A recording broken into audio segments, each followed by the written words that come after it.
La radio est une imagination. Imagination. La vôtre. Bienvenue sur iRadio 90. Merci d'être à l'écoute de la 90.3 iRadio. Bienvenue dans Business Mag, le rendez-vous du pétrole, du gaz et de toute l'actualité économique. Merci de nous regarder sur ITV, Canal 15 TNT. Les mécanismes de financement des économies africaines, notre thématique du jour. Pour en parler, Business Mag reçoit professeur Omar Ba, économiste chargé de cours en économie et financière à l'Université Cheikh Anta Diop de Dakar. Professeur, merci d'avoir accepté notre invitation et bienvenue. C'est moi qui vous remercie de cette invitation. Merci. Voilà, le prétexte, c'est le 75e anniversaire des accords de Bretton Woods qui a été célébré lundi 22 juillet 2019. Et est-ce que vous êtes, professeur, en phase avec les experts qui disent que le FMI ou encore la Banque mondiale sont des ordres financiers toujours déterminants pour l'Afrique? Oui. Bonjour à tous vos auditeurs et téléspectateurs. Il est vrai que ces deux institutions ont pesé depuis les indépendances des pays africains sur l'évolution des économies de ces pays africains. Il faut peut-être remonter un peu à la naissance de ces deux institutions au lendemain de la Seconde Guerre mondiale, le Fonds monétaire international et la Banque mondiale, qui était d'ailleurs appelée la Banque internationale pour la reconstruction et le développement, qui était en réalité une banque destinée à la reconstruction des pays européens après la Seconde Guerre mondiale. C'est par la suite, vers les années 60, qu'elle s'est muée en Banque mondiale, intervenant un peu partout à travers le monde. L'Afrique, depuis son indépendance, dans les années 60, a cherché les moyens de pouvoir développer, si vous voulez, donc son économie. Et le Fonds monétaire et la Banque mondiale, qui étaient deux institutions qui étaient mises en place pour accompagner l'Europe dans son redressement, donc étaient ces institutions qui appelaient les autres pays à travers le monde à venir donc les retrouver pour participer au développement économique à travers le monde. Donc c'est tout naturellement que les pays africains se sont tournés en réalité vers le Fonds monétaire pour la stabilisation des budgets des pays africains, mais également la Banque mondiale pour les financements donc, des activités de développement. On sait aussi qu'à partir des années 80, que les pays africains, acculés par la chute des matières premières, ont bénéficié de l'aide financière du Fonds monétaire international aussi. Oui, à cette période, effectivement, les pays africains étant essentiellement producteurs de matières premières qui étaient exportées à l'état brut, donc avec la chute de ces prix des matières premières, les pays africains sont trouvés donc confrontés à des problèmes de liquidité, des problèmes donc de ressources financières. Et le Fonds monétaire est intervenu, mais en posant des conditions, c'est-à-dire donc des conditions basées sur le redressement donc de la politique budgétaire, mais également sur le redressement, donc l'évolution de la politique économique, ainsi que la désatisation, c'est-à-dire que la sortie de l'État dans les grandes entreprises pour permettre donc de plus en plus une privatisation de l'économie, puisque le système mis en place par la Banque mondiale et le Fonds monétaire, c'est le système libéral qui est à court dans les pays occidentaux, aux États-Unis, en Europe, etc. Donc, ce qui fait que les pays africains ont été obligés justement de suivre ce qu'on appelle le cycle de l'ajustement structurel. Effectivement, et cet ajustement structurel a pesé lourdement dans l'évolution sociale donc des pays africains, dans la mesure où beaucoup de sociétés ont été fermées et il y a eu une augmentation du chômage en général. Les sociétés d'État ont été fermées, l'État est complètement sorti du cycle de production économique et il y a eu une privatisation généralisée en fait donc de beaucoup d'entreprises. Ce qui fait que si à partir des années 60, les États ont voulu prendre un peu leur indépendance économique en créant des sociétés d'État pour prendre en charge certaines activités stratégiques, à partir des années 80, avec l'ajustement structurel, donc les États ont été obligés de se retirer donc, de ces sociétés, d'où le retour en quelque sorte, donc des entreprises privées et surtout internationales. Voilà. Et alors, d'après tout ce que vous venez de dire, on sait que ces institutions, les institutions de Bretton Woods, notamment le FMI et la Banque mondiale, ont accompagné notre continent depuis des décennies. Aujourd'hui, est-ce que c'est possible pour l'Afrique de couper le cordon ombilical financier qui le lie à ces institutions financières internationales? Est-ce que c'est une utopie ou voire une idée surréaliste ou c'est faisable? Dans l'immédiat, c'est assez difficile du fait de 2 points essentiels. Le premier élément, c'est le niveau d'endettement même de l'Afrique. Parce qu'il ne faut pas oublier qu'en général, avec le développement économique, les pays ont été obligés de s'endetter au niveau international pour avoir des ressources en vue de financer donc, les cycles de développement. Donc il y a l'endettement qui est assez élevé et puis surtout l'endettement en devises. Qui fait qu'il est très difficile donc de pouvoir couper le cordon ombilical tout de suite par rapport à ces 2 institutions. Le deuxième point, c'est que l'Afrique n'a pas encore fini de se développer. Donc l'Afrique a besoin de ressources. Et donc, vous voyez, ces 2 éléments combinés font que les relations vont continuer, mais c'est aux pays africains de pouvoir trouver les chemins pour mieux gérer ces relations. Je m'explique. Oui. Jusqu'à présent, on a effectivement les pays africains qui signent les conventions directement avec la Banque mondiale, le Fonds monétaire, etc. Mais le chemin suivi par le continent avec les regroupements régionaux, puisque nous avons la CEDEAO, nous avons les pays de la SADC, nous avons donc des regroupements... En Afrique centrale, il y a la CEMAC et tout ça. La CEMAC, etc. Nous avons donc, en Afrique de l'Est, on a la SADC. Nous avons donc de plus en plus, si vous voulez, des regroupements économiques.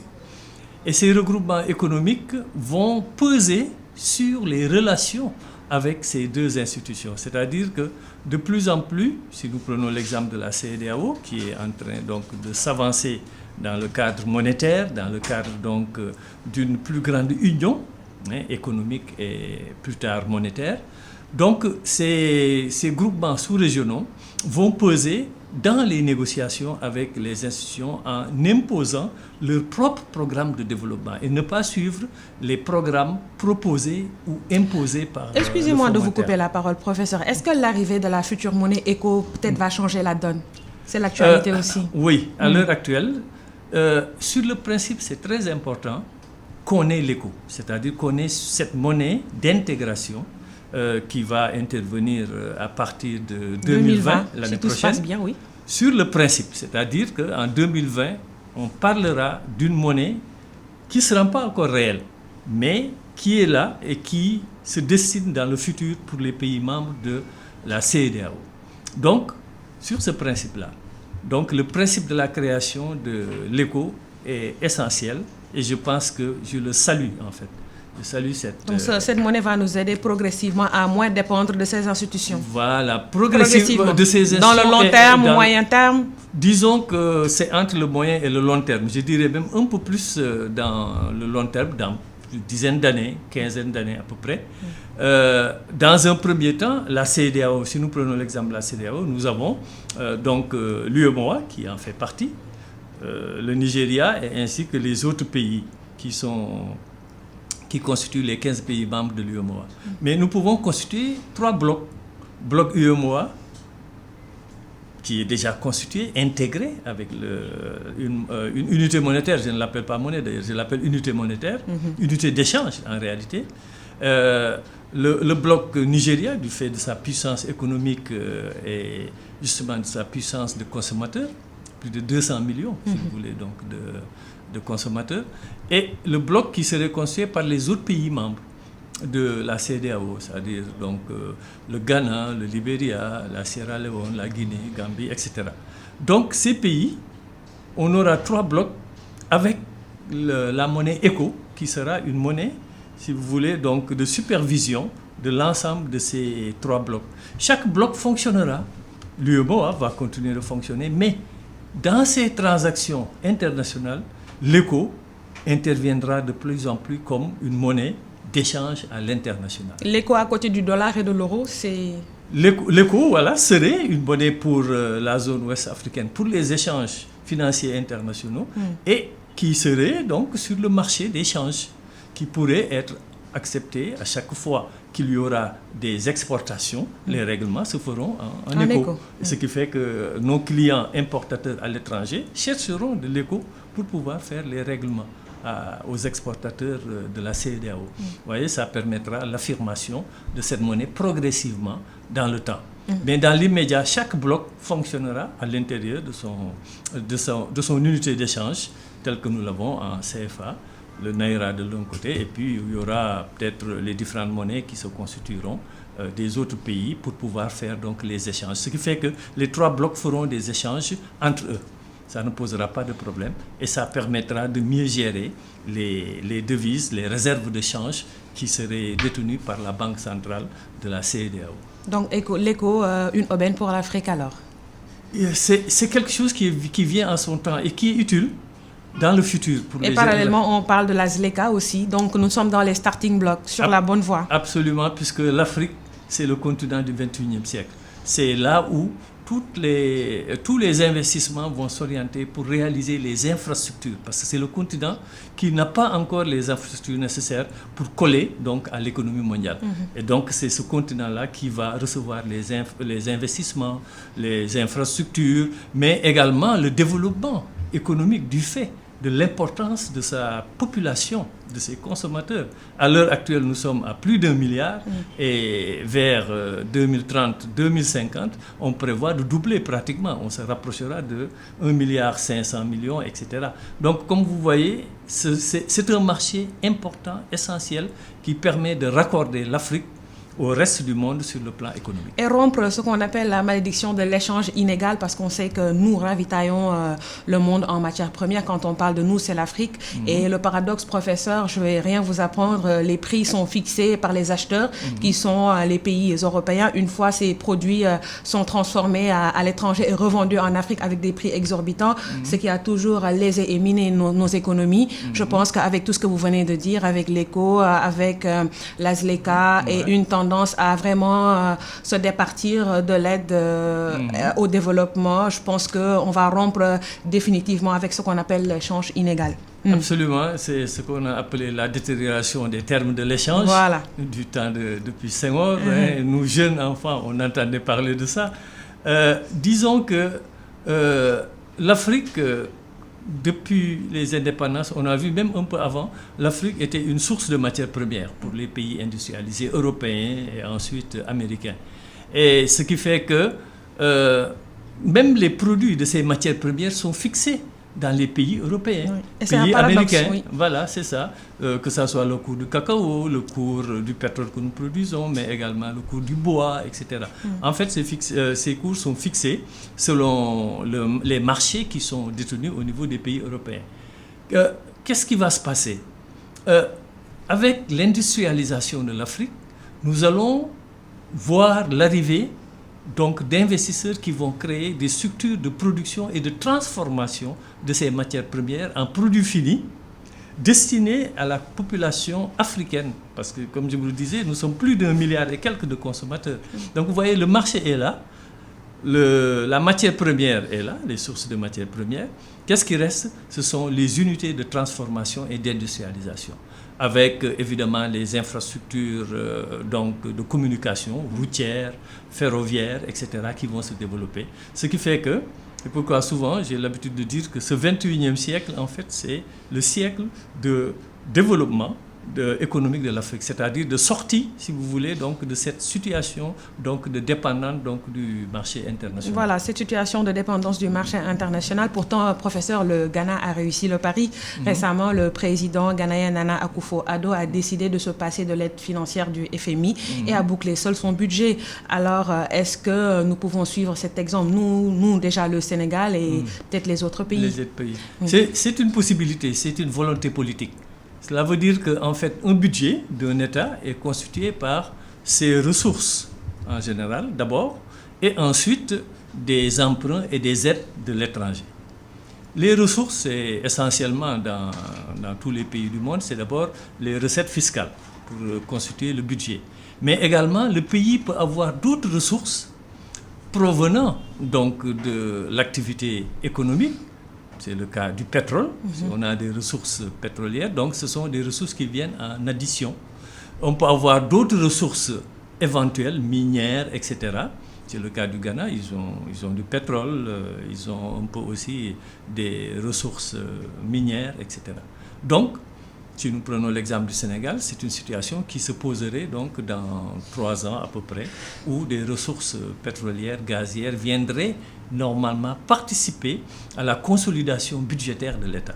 Donc, un budget est constitué des recettes fiscales et d'autres ressources complémentaires, et le plus souvent maintenant des aides venant de l'extérieur et des emprunts auprès des institutions multilatérales dont on a parlé tout à l'heure, la Banque mondiale, mais également donc des autres banques sous-régionales africaines, Banque africaine de développement, etc., ou Banque islamique de développement.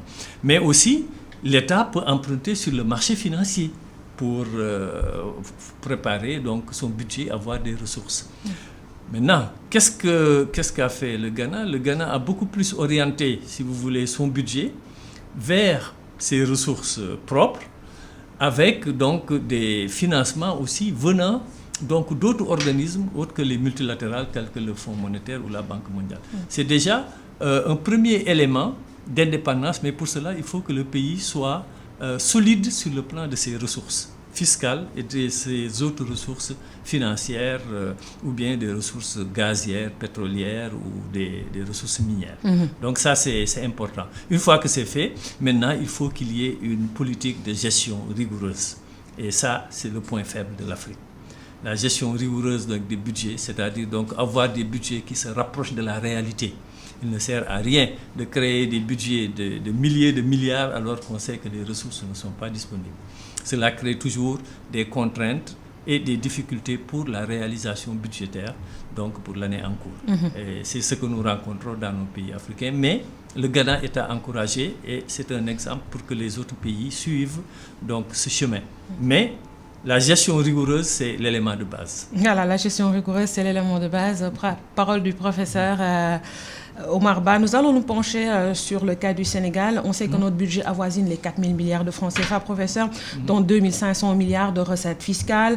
Maintenant, on a 1 500 milliards de francs CFA qui flottent. On peut considérer ça comme un gap financier. Je parle sous votre contrôle, vous allez me recadrer. Maintenant, avec tout ce que je viens de dire, avec l'état de nos finances, de nos budgets, concrètement, donnez-nous les leviers pour peut-être suivre l'exemple du Ghana et nous départir de l'aide au développement, parce que le président Macky Sall l'a dit dans la loi des finances rectificatives 2019 que le pays est en passe de dépendre moins de l'aide au développement. C'est ça. En réalité, comme on le disait, on a pour le cas du Sénégal donc un peu plus de 4 000 milliards, 4 071 milliards de budget qui était voté en novembre-décembre, étant entendu que le budget étant une prévision. C'était une prévision à réaliser au cours de l'année 2019 en recettes et en dépenses, parce qu'il y a l'équilibre entre les recettes et les dépenses qui doivent être réalisées par les recettes. Maintenant, les dépenses, on peut en prévoir autant qu'on veut, mais il faut gérer les recettes à recevoir. Les recettes étant constituées par la part fiscale, on a à peu près 2 500 milliards, et les autres 1 500 milliards, ce sont des ressources provenant de l'extérieur, sous forme d'emprunt, puisque l'État emprunte au niveau des marchés financiers, les marchés financiers dans l'UEMOA, au niveau de la Bourse régionale des valeurs mobilières, où les États peuvent emprunter, les États de l'UEMOA peuvent lancer des emprunts obligataires, mais aussi auprès des institutions multilatérales, la Banque africaine de développement, la Banque mondiale, mais également auprès de des pays partenaires, ce qu'on appelle les partenaires techniques et financiers, qui peuvent soit faire des dons ou bien faire des prêts à travers leurs agences. Par exemple, on peut prendre l'Agence française de développement, l'AFD, oui. On peut prendre l'USAID, etc.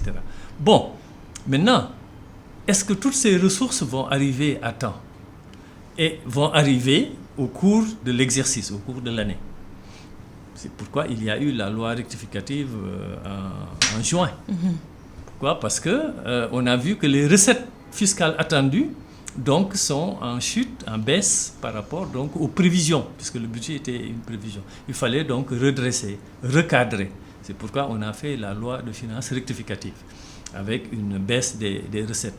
Et en plus, les dépenses qui étaient prévues sont en train de monter en hauteur, dans la mesure où l'État a été obligé de subventionner la Sénélec du fait de la montée progressive des cours du pétrole. Oui, parce que, excusez-moi, le pétrole, une ressource volatile, instable. Voilà, absolument, parce que c'est un produit qui est déterminé par un marché. C'est ce qui justifie d'ailleurs la hausse des prix du carburant. Voilà, absolument. Qui est tributaire des cours du marché, du baril de pétrole. Étant entendu que ces cours de baril de pétrole, du prix du baril de pétrole varient par rapport à plusieurs paramètres. Ça peut être les paramètres d'offre et de demande, normal, mais ça peut être également des paramètres d'ordre géopolitique, lorsqu'il y a des tensions, comme c'est le cas par exemple au niveau du Golfe Persique. Donc ça a tendance à maintenir un peu en hausse les cours de avec récemment, le week-end dernier, le détroit d'Ormuz, qui risque d'être un champ de bataille. Dans le Golfe Persique, c'est exactement. Ça. Où transite au moins 60% du pétrole mondial. Le pétrole, c'est-à-dire qu'en général, le pétrole qui est transporté par voie maritime, nous avons le tiers de ce pétrole-là, les 30%, qui passent quotidiennement par le détroit d'Ormuz. Et dans les pays riverains. C'est ça, dans les pays riverains, comme vous venez de le préciser. Donc, il y a ces paramètres géopolitiques. Ce qu'il faut retenir, effectivement, c'est que lorsque ce cours de pétrole a tendance à augmenter, l'État a été obligé de subventionner, depuis 2018 d'ailleurs, parce que le cours était monté de $30 en montant jusqu'à maintenant à $63-64. L'État était obligé de subventionner aussi bien l'électricité que le carburant, dans la mesure où le gouvernement avait déclaré 2018 année sociale. Donc rien ne serait cher pour les populations, évidemment c'est une année de veille électorale. Vous voulez dire que cette décision avait des dessous politiques? Mais c'est ce qui avait été décidé d'ailleurs en 2018, en disant que cette année, c'est une année sociale, déclarée d'ailleurs par le chef du gouvernement et je pense par le chef de l'État aussi. Ce qui est une bonne chose pour les populations, mais sur le plan économique, il y a des contraintes. Puisque l'économie, c'est le réel de la vie d'un pays ou bien d'un groupe de pays. Donc c'était juste une promesse électorale alors, c'est ça? Non, ça a été appliqué. C'est-à-dire ça a été appliqué, année sociale, ça veut dire que rien n'a augmenté. Mais maintenant, le rattrapage de cette année sociale, c'est que durant toute l'année 2018, la Sénélec s'est retrouvée en situation de déficit, jusqu'à 100 milliards que l'État a été obligé donc de couvrir, puisque la vérité des prix n'a pas été appliquée sur l'énergie. C'est le même cas pour le carburant, où la SAR a été déficitaire dans cette situation, où l'État a été obligé de subventionner. On se souvient de la sortie à l'époque de l'ex-ministre des Finances, M. Amadou Ba. Voilà, c'est ça, exactement. Voilà, pour dire que c'est ça, c'est-à-dire que l'économie, en fait, c'est le réel. L'économie, c'est le réel. On peut, vouloir cacher un peu ce réel, mais il faut avoir des moyens de le cacher. Et bien, à un moment ou à un autre, il ressortira. Et c'est ce qui se passe actuellement. Maintenant, dans les années à venir, d'ici 3 ans, 4 ans, peut-être, avec les nouvelles ressources, le Sénégal sera beaucoup plus autonome sur le plan de sa politique budgétaire et ne plus dépendre donc des emprunts ou bien donc des aides venant de l'extérieur ou bien des institutions multilatérales. Et au même moment, il y a le FMI qui suggère à l'État du Sénégal d'appliquer la vérité des prix. Qu'en pensez-vous? Absolument. C'est le contexte qui nous l'impose? Cette vérité des prix, c'est l'économie. Puisque l'économie, c'est la réalité donc, de l'activité. Et donc, on ne peut pas...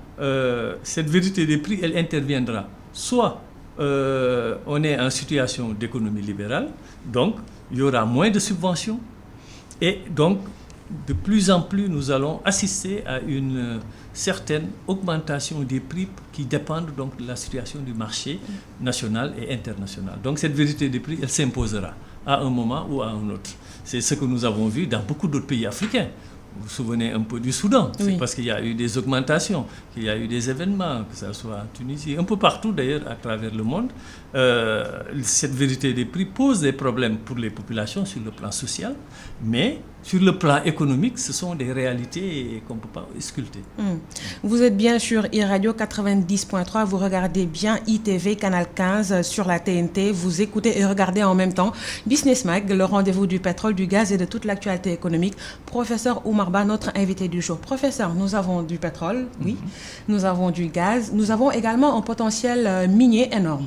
Alors, est-ce qu'avec toutes ces ressources, cela va nous faciliter de dépendre moins, encore une fois, de l'aide au développement? Oui, absolument. On parle du pétrole, d'accord, mais on a d'autres ressources. Oui, effectivement. Et surtout que le pétrole est très volatile, donc c'est très dangereux peut-être de reposer son économie sur ces ressources-là. Oui. Et d'ailleurs, à l'heure actuelle, le pétrole tourne autour de 62-63. Oui, le pic, c'est... Voilà. Actuellement, cela peut rechuter, effectivement, difficilement peut-être augmenter, ça m'étonnerait, puisqu'il y a une surproduction sur le plan mondial, une surproduction par rapport aux besoins de consommation. En réalité, d'ailleurs, même le pétrole du Sénégal, pour son exploitation, sa rentabilité dépendra du cours. Oui. Si le cours est à ce stade actuel, la rentabilité n'est pas si effective que ça. La rentabilité ne serait effective que lorsque le cours atteindra les $80 et un peu plus, pour ne pas dire un peu plus. Mais le gaz étant donc un produit en fait accessible, donc pourra faire l'objet donc de premières rentrées de ressources financières. Mais il y a le boom du gaz de schiste, professeur. Oui, le gaz de schiste ou pétrole de schiste. Oui. Effectivement, ce qui fait que le qui marché... bouleverse un peu le marché. Oui. Le marché du gaz, mais sont liés. Bon, mais c'est pourquoi... à l'heure actuelle, nous voyons qu'il y a beaucoup de remue-ménage en ce qui concerne donc, le gaz, le pétrole. Et d'ailleurs, beaucoup de Sénégalais se disent qu'ils sont pressés que 2004 arrive. 2024. 2023-2024 arrive pour que, bon, l'argent va couler à flot. En réalité, ce ne sera pas cela. Ce n'est pas si évident que ça. C'est-à-dire qu'il y a des exploitations qui vont se faire, mais ce sont des exploitations qui ont des coûts de production et qui vont donc déterminer leur rentabilité à partir de ces coûts de production et la part qui va revenir à l'État sur le plan fiscal et sur le plan de certaines retombées financières du fait donc de la concession qui est donnée pour l'exploitation de ces gisements. Donc ce sont des ressources qui vont venir en additionnel, mais ce ne sera pas l'Eldorado comme les gens le pensent. Oui, parce qu'en général, beaucoup de gens se disent que 2023-2024, on est pressé que ça arrive. Après, maintenant, c'est vraiment la bamboula, il y a des ressources à n'en plus finir. Non, en réalité. Donc, c'est pourquoi je dis que faisons très attention dans l'information liée aux exploitations de ces ressources-là. C'est très important. Voilà. Il y a une spéculation, il y a un débat derrière. Débat spéculatif, voilà. Oui. C'est un débat sur... des éléments de produits, alors que la valeur de ces produits est déterminée sur le marché international. Nous n'avons aucune prise là-dessus. Et que l'exploitation va générer des coûts. Et il faut, si vous voulez, amortir ces coûts pour permettre de dégager donc, une marge pouvant être répartie maintenant entre les producteurs, les entreprises productrices qui exploitent le pétrole, le gaz, et l'État, etc. Donc les retombées ne sont pas si évidentes que ça. Donc, oui, et moins importantes aussi que peut-être... Par exemple, dans l'échiquier mondial, les GAFAM, par exemple, génèrent plus de revenus que le secteur des hydrocarbures. Et ça, beaucoup de gens l'ignorent. Largement, du fait... Largement, oui. Voilà, du fait justement du secteur d'activité. Parce que c'est le secteur des nouvelles technologies. Tout ce qui est communication, tout ce qui est instruments numériques, etc. Tout cela fait que ces GAFA constituent en quelque sorte des structures beaucoup plus puissantes que les États. Et même actuellement, ces GAFA commencent à faire peur au gouvernement américain qui essaie de voir comment mieux les contrôler. Donc, pour dire que le secteur pétrolier, c'est un secteur de production de matières premières, mais c'est un secteur qui aura tendance dans les décennies à venir de plus en plus à partager ces ressources-là avec de nouvelles technologies de ressources.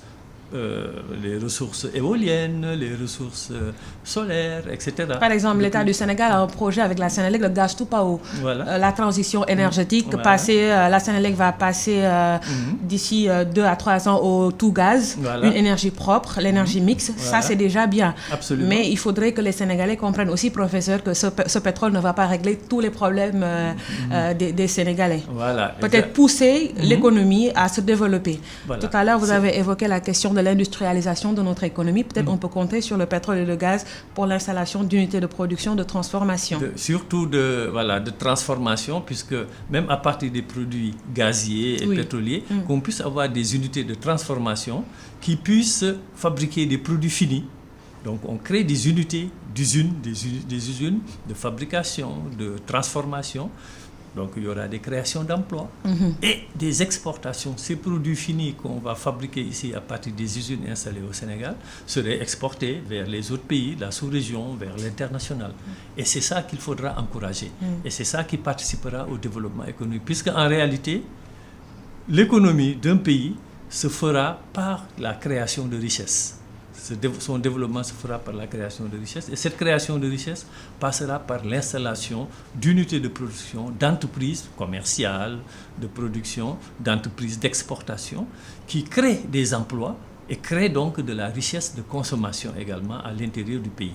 C'est en ce moment-là où nous pourrons dire que nous sommes sur la voie de l'industrialisation et aussi donc plus tard de l'émergence. Donc cette voie d'émergence, elle n'est pas si vous voulez, si proche comme on le dit. Il faut beaucoup d'éléments à mettre en place qui vont participer justement à la création de ce qu'on appelle le marché de développement, c'est-à-dire donc des unités de production, des entreprises, mais également donc des emplois qui sont créés, la consommation, donc ce qu'on appelle la classe moyenne qui va se développer, donc les consommations vont se développer et également le chômage va reculer et donc nous allons entrer dans ce qu'on appelle donc une société d'émergence. Voilà, il est vrai, professeur, aussi qu'avec la loi sur le contenu local, avec l'exploitation future du pétrole et du gaz, il y a des opportunités d'emploi pour les Sénégalais. On sait qu'au niveau des plateformes, il y a moins,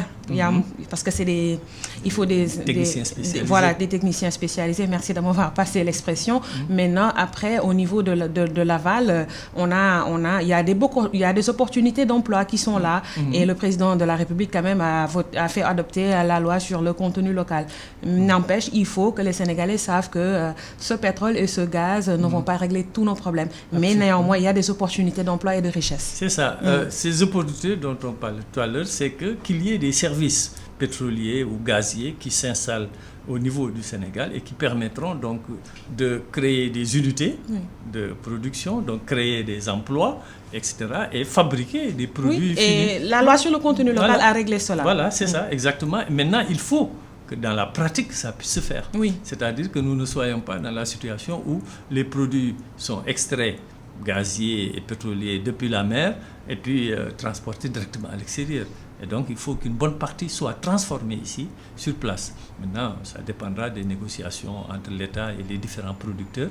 Et je pense qu'au niveau du gouvernement, donc, la volonté y est pour participer justement à cet avantage que nous avons, qui nous permettra dans les années à venir à pouvoir disposer d'un levier où on aura de plus en plus une certaine autonomie par rapport à l'international. Nous allons revenir sur les institutions de Bretton Woods, notamment le FMI et la Banque mondiale. Quelque part, certains experts nous disent c'est pas plus mal que ces institutions accompagnent financièrement nos économies, car quelque part, ils supervisent de près et sont des organes de régulateurs, nous surveillent nos économies. Parce que quand même, il y a de la gabégie et de la corruption quand même dans nos économies, et c'est une réalité. Absolument, ce que nous disions tout à l'heure d'ailleurs, à l'entame de cette émission, la rigueur, la gestion dans la rigueur.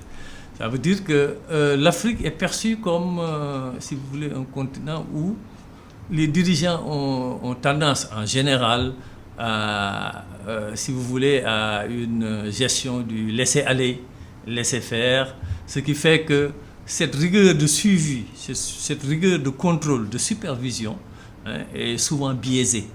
Et ça, je pense que c'est pas tellement parce que le Fonds monétaire, effectivement, du fait qu'ils mettent leurs fonds, leurs ressources financières ici, ils imposent un certain nombre de conditions dans l'utilisation et puis dans le contrôle a posteriori.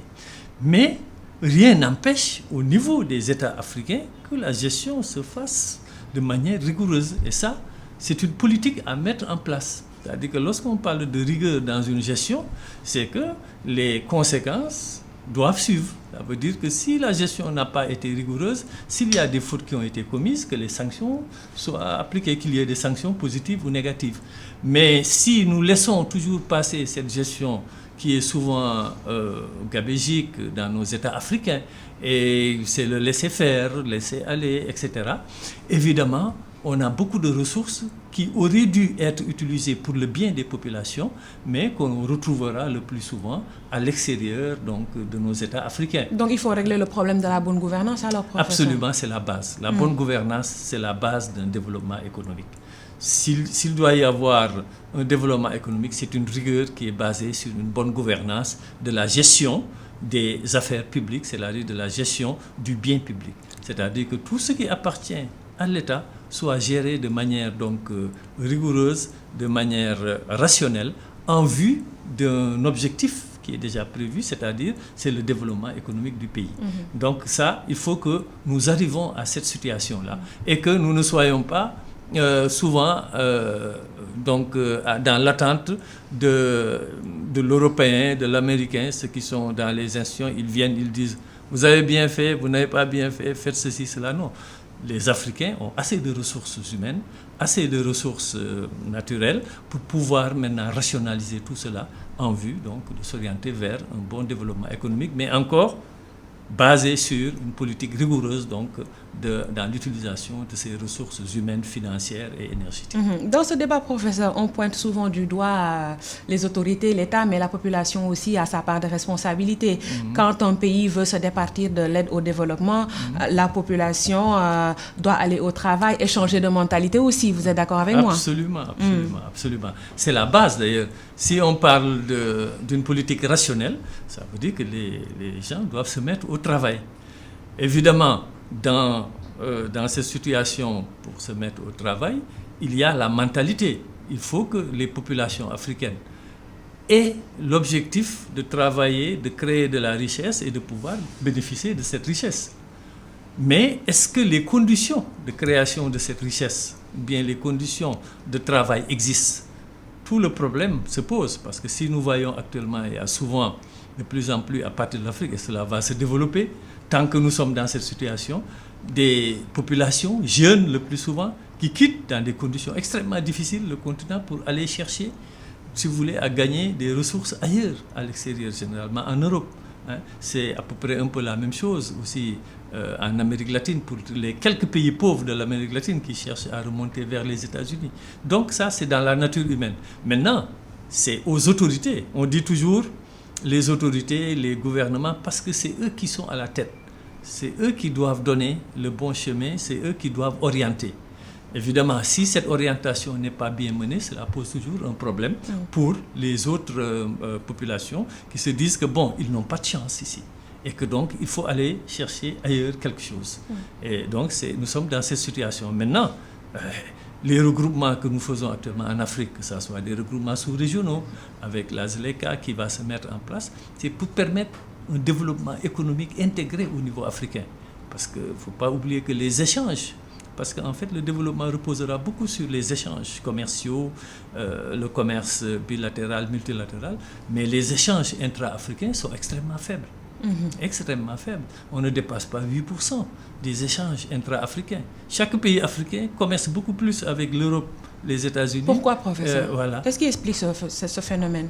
Bon, il est vrai qu'avec cette décolonisation, les pays les pays africains qui dépendaient beaucoup plus de leur colonie, enfin du gestionnaire de leur colonie, c'est comme ça que je vais dire, pour ne pas dire colonisateur, c'est-à-dire donc presque toute leur activité économique était orientée vers le pays qui avait colonisé donc ce pays, ce qui fait qu'au Sénégal nous avions la production arachidière, la Côte d'Ivoire, le café et tout. C'est-à-dire on faisait beaucoup plus les transactions commerciales vers ces pays-là, et puis les produits finis venaient de ces pays pour arriver donc dans nos États pour la consommation.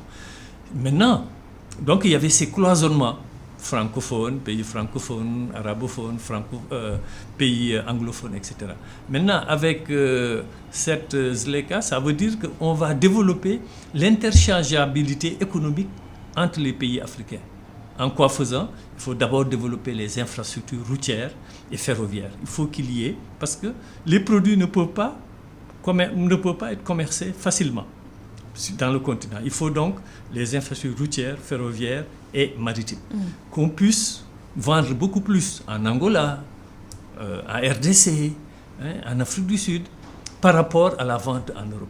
C'est-à-dire que des produits sud-africains, des produits provenant de l'Angola puissent arriver sur le marché africain, sur le marché sénégalais. Ça, nous ne le voyons pas. Rarement nous voyons des produits sud-africains. Peut-être qu'un peu, quelquefois, des oranges, des produits fruitiers, etc. Mais des produits finis, fabriqués par des usines, nous ne le voyons pas. Et je pense que l'Union africaine a pour objectif, justement, de développer ce commerce intra-africain, puisque ce commerce-là va participer beaucoup plus au développement des infrastructures, mais également à l'amélioration, si vous voulez, des économies africaines. Oui, mais professeur, il y a aussi un petit problème. Même si, par exemple, on arriverait à trouver ici, par exemple, au Sénégal, des produits provenant de l'Angola, de l'Afrique du Sud ou du Nigeria, et à côté, nous avons des produits qui viennent de la Chine, de l'Inde, des États-Unis ou de la Russie aussi. Il faut encore une fois la problématique du changement de comportement et de mentalité. D'habitude, les consommateurs préfèrent les produits qui viennent de l'Occident.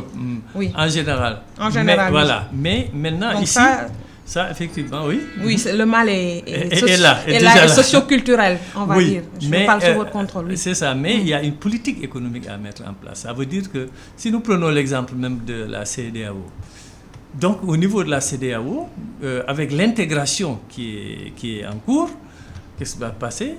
À un moment donné, donc, on va privilégier les produits CEDEAO par rapport aux produits, même s'il y a eu des accords de partenariat économique, en fait, qui ne seront pas généralisés, parce qu'il y a certains pays qui ne sont pas d'accord. Ce qui fait qu'au niveau de la CEDEAO, un certain nombre de produits seraient privilégiés, provenant si vous voulez, donc, de l'ensemble CEDEAO par rapport aux pays étrangers, par rapport aux pays extérieurs, par exemple. En mettant des barrières douanières, des taxes. Absolument, qui permettent donc de privilégier. C'est comme ça que ces pays ont développé leur économie. Et on le voit d'ailleurs actuellement avec les États-Unis. Le président Trump, qu'est-ce qu'il fait? Il met des barrières douanières par rapport aux produits chinois. En fait, c'est pour chercher à privilégier la production locale et ramener les entreprises américaines qui sont en Chine, de dire que il faut revenir ici au pays. Inciter les Américains à consommer ce qu'ils produisent. Les produits qui sont fabriqués dans leur territoire. Et ça, c'est une politique qui sera mise en place de facto, ce qui permettra l'émergence d'industries. C'est-à-dire donc de grosses structures d'industrie qui seraient concurrentielles à l'international, c'est-à-dire qui pourront aller concurrencer le marché international, dans le marché international d'autres entreprises américaines, européennes, asiatiques, etc. Et on devrait arriver à cela. C'est en ce moment où on dira que l'Afrique est en train, la CEDEAO ou bien les autres zones économiques de l'Afrique sont en train donc de se positionner sur le marché international. Voilà, professeur, rapidement avant d'en arriver au quiz, je vous en avais parlé, on constate l'intérêt particulier que l'Inde ou encore la Russie portent à notre chère Afrique, le continent. Alors, est-ce que notre continent est un terrain de chasse pour ces grandes puissances ou c'est le fruit d'un partenariat win-win? Par exemple, la Russie porte un grand intérêt à notre continent, notamment au Sénégal. L'Inde, idem. Voilà, effectivement, ça c'est ce qu'on appelle un peu les nouvelles économies émergentes, la Chine, l'Inde, la Russie, qui donc ont maintenant leur production. Ils ont atteint un certain niveau de production pour leur marché, les marchés environnants, et qu'ils s'orientent aussi vers le nouveau continent, enfin le nouveau marché du continent africain qui sera, comme on le dit un peu, le marché du 21e siècle, avec le nombre de consommateurs. Actuellement, nous dépassons plus d'1 milliard. Mais, et qu'ils vont venir en concurrence avec les entreprises européennes qui sont déjà installées ici depuis très longtemps. Mais du fait de la politique de diversification, ils ont leur part sur ce marché en développement, puisqu'on perçoit que l'Afrique aura presque plus de la moitié de sa population qui viendra d'ici 2050. Nous serons à 1,5 milliard. Donc c'est extrêmement important comme marché de consommation, et que donc il y a des nouveaux produits, des produits qui seront mis sur le marché et qui devront intéresser les populations. Et donc là, ils viennent en concurrence, et comme nous le savons, l'Afrique c'est le dernier continent qui reste à industrialiser. Nous avons l'Europe, l'Amérique, l'Asie qui s'est industrialisée tout récemment et qui est d'ailleurs en cours de développement industriel. Maintenant, il faut regarder vers quels sont les nouveaux marchés. Et le continent africain, qui est le nouveau marché à industrialiser, à développer et à permettre donc l'augmentation de la consommation. Parce que les produits qui seront fabriqués un peu partout à travers le monde, il faut trouver des consommateurs. Et l'Afrique est toute désignée pour cela. Et bien, pour qu'il y ait consommation, il faut qu'il y ait des revenus. Il faut qu'il y ait des revenus pour les populations, pouvoir acheter les produits de consommation. Et donc, il faut développer l'Afrique, créer des industries. C'est pourquoi tous ces pays, ces pays émergents, vont venir trouver les anciens pays industrialisés sur ce nouveau marché. Il y aura la concurrence, il y aura des coopérations entre ces différents pays, mais c'est déjà bénéfique pour l'Afrique, puisque ça veut dire que l'orientation du développement économique du XXe siècle se fera ici dans ce pays, dans ce continent. Voilà, c'est bénéfique pour l'Afrique. On en arrive au quiz, professeur. Oui, merci. Vous êtes prêt? Oui, je vais essayer donc de trouver les questions que vous posez, mais je suis prêt. On y va. Première question, l'acronyme PNB. PNB, produit national, PNB, produit national brut. Parfait, 1 point. Définition de récession.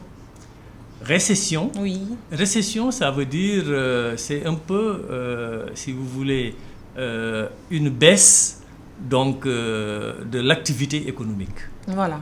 Conjoncture caractérisée par une baisse du taux de croissance de l'activité économique, ce taux restant cependant positif.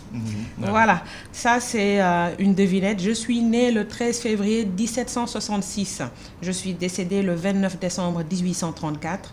Je suis économiste britannique à l'école classique. Je suis également prêtre anglican. Qui suis-je? Ça, c'est une colle. Je reprends. Je suis né le 13 février 1766. Je suis décédé le 29 décembre 1834. Je suis économiste britannique de l'école classique. Je suis également prêtre anglican. Qui suis-je? C'est pas Ricardo. Thomas Robert Malthus. Malthus. Ouais. Vous avez faussé. Oui, là. C'est pas grave. Les BATX, professeur, ça désigne quoi? BATX. Oui. Non. Ça désigne les 4 firmes géantes de l'Internet chinois, Baidu, Alibaba, Tencent, Xiaomi. Ils font un peu comme les GAFA, quoi. Exactement. C'est mon collègue Ousmane Gueye qui m'a filé la question. Il ne faudrait pas m'en vouloir. Ce sont les GAFA chinois, mais ils ne sont pas connus. Oui. Ils ne sont pas connus, pour le moment. C'est-à-dire pourquoi? Parce que ces grands producteurs de l'Internet chinois sont surtout si vous voulez, orientés vers le marché chinois. Pourtant, ils sont sur le point de concurrencer les GAFAM. Justement, professeur, les GAFAM, c'est composé de quoi? Voilà, les GAFA, c'est les grandes sociétés américaines du secteur des nouvelles technologies. Vous avez donc Google, vous avez Apple, vous avez donc Facebook et vous avez Amazon. Oui, et Microsoft maintenant. Maintenant, c'est pour cela qu'on parle de GAFAM. Voilà. Donc, c'est un demi-point. Oui, mais Microsoft était sorti de là, en tout cas, parce que Microsoft est revenu du fait de son renouvellement de ses activités de technologie. Donc, je vous redonne le point. Et enfin, la dernière question. Est-ce que vous êtes féru de football, professeur? J'étais un très grand footballeur de quartier. En notre temps, on était bien, et dans nos quartiers de Grand Dakar, on était une bonne équipe en tout cas. Donc cette question est une question cadeau. Quel est le joueur le mieux payé au monde? Le mieux payé au monde, le joueur, ça devrait être le Portugais. C'est entre le Portugais et l'Argentin. C'est une réponse. En principe, qui a le plus de revenus ou bien le mieux payé? Le mieux payé. Oui, je sais que il y a les revenus publicitaires, etc. Oui, mais quand je dis mieux payé, c'est quoi? Salaire, prime brute, revenus publicitaires, oui.